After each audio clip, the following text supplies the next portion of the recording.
नाज़रीन एयरलाइन से वठूं ज़िक्र कयूं त अॼु सॼी दुनिया में उज़वा डोनेट करण जो आलमी ॾिहाड़ो मल्हायो पियो वञे। उन हवाले से कराची में वीडियो लिंक ते मौजूद है आवाज़ न्यूज़ रिपोर्टर नजीब नाइच। जी नजीब, बिल्कुल अॼु पंहिंजा उज़वा डोनेट करण के हवाले से आलमी ॾींहुं आहे। 13 अगस्त सॼी दुनिया में इहो ॾींहुं मल्हायो पियो वञे। पाकिस्तान में भी इन हवाले से जागरता के हवाले से मुख़्तलिफ़ प्रोग्राम भी मुनक़िद कया पिया वञनि।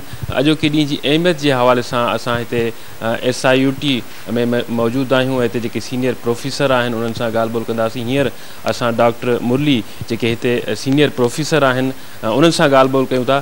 साईं ॿुधाइजो अॼोके ॾींहं की अहमियत केतिरी आहे ऐं हीउ जेको डोनेट करण वारो जेको मामलो आहे हिन जी अहमियत इन बाबति थोरो असांखे आगाह। इन ॾींहं जी अहमियत इन करे पई छाकाणि त दुनिया में बीमार घणा आहिनि, उज़वनि जा बीमार घणा आहिनि, मुस्तक़िल उज़वनि जी ख़राबी जा बीमार घणा आहिनि ऐं उज़वा घटि आहिनि। सॼी दुनिया जूं जेके तंज़ीमूं आहिनि सिहत जूं, ट्रांसप्लांट जूं, उन्हनि इहो सोचो त इन ॾींहुं अहिड़ो ॾींहुं मल्हाइजे जंहिंमें माण्हुनि खे सुजाग कजे, अवेयर कजे, उन्हनि खे मालूमात ॾिजे ऐं ॿुधाइजे त लखे माण्हू दुनिया में मरी था वञनि छाकाणि त उन्हनि खे उज़वा नथा मिलनि। छाकाणि त ज़िंदगी में असां हिकिड़ो बुकी ॾेई सघूं था ऐं ॿियो जिगर जो थोरो टुकड़ो ॾेई सघूं था।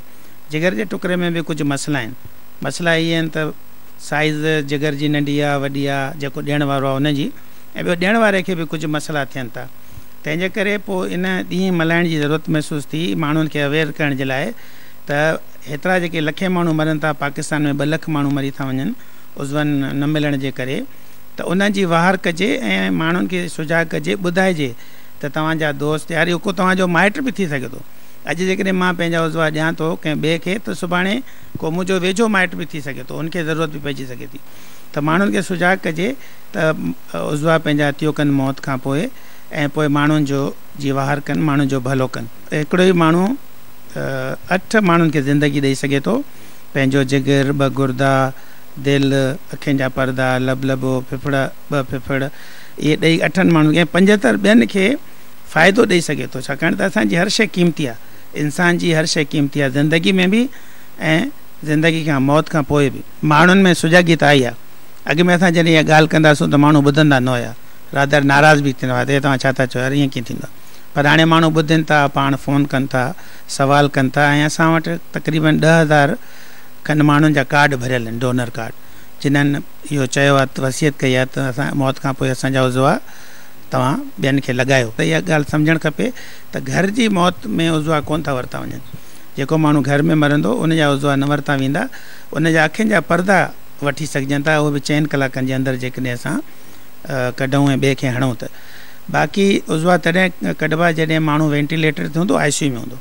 ख़ासि करे उहे माण्हू जेके एक्सीडेंट में वेंटिलेटर ते पहुची वेंदा आहिनि, साह खणण वारी मशीन ते, या दिमाग़ जो को मसइलो आहे ऐं दिमाग़ मरी चुको आहे, माना दिमाग़ जी मौत खे मौत चयो वेंदो। ऐं उहो फ़ैसिलो बि सर्जन्स न कंदा जेके ट्रांसप्लांट कनि था, उहे कंदा जेके अलॻि आहिनि, एनेस्थीसिया जा माहिर कंदा, बेहोशी जा माहिर, ICU जा माहिर कंदा, फिजिशियंस उहे कंदा, दिमाग़ जा डॉक्टर कंदा। ऐं उहो पोइ माइटनि जी भी शमूलियत तमामु अहम आहे। मां पंहिंजा उज़वा करे छॾिया आहिनि वसियत, पर मां पंहिंजे माइटनि खे भी ॿुधायो आहे, छाकाणि त उहे बाद में उहे अहम आहिनि। जॾहिं मां न हूंदुसि वेंटिलेटर ते हूंदुसि, मुंहिंजा माइट जो डिसाइड कंदा त उहा ठीकु आहे। कोरोना में जेके फिफड़ ख़राब था थी वञनि जिन माण्हुनि जा मुस्तक़िल, उन्हनि खे नवां फिफड़ लॻाया था वञनि। दुनिया में जिते इहा सहूलियत मौजूदु आहे उते माण्हुनि खे फिफड़ लॻाए ज़िंदगी माना वरी ज़िंदा कयो थो वञे या वरी ज़िंदगी में आणियो थो वञे। सीनियर प्रोफेसर डॉक्टर मुरली साहब जो तव्हां ॻाल्हियूं ॿुधियूं, उन्हनि जो चवणु आहे त इन हवाले सां अञा भी माण्हुनि में आगाही जी ज़रूरत आहे ऐं काफ़ी अरसे खां हू इन हवाले सां कमु कनि पिया था। उन्हनि गुज़ारिश कई आहे मीडिया ऐं ॿियनि समाजी शोबनि खे त उहे भी इन हवाले सां पंहिंजो किरदारु अदा कनि। उनजो चवणु आहे त सिर्फ़ु SIUT में 10,000 खां वधीक माण्हू आहिनि जेके पंहिंजनि उज़वनि जे हवाले सां पहिरियां चई चुका आहिनि त उन्हनि जा उज़वा वरिता वञनि उन्हनि जी मौत खां पोइ, ऐं रोज़ाना जी बुनियाद ते 2 खां 3 माण्हू इन हवाले सां पंहिंजी रजिस्ट्रेशन बि कराइनि था। ऐं उन्हनि चयो आहे त इन हवाले सां जेतिरा वधीक माण्हू इन में शामिल थींदा ओतिरो ई इंसान ज़ात खे फ़ाइदो थींदो।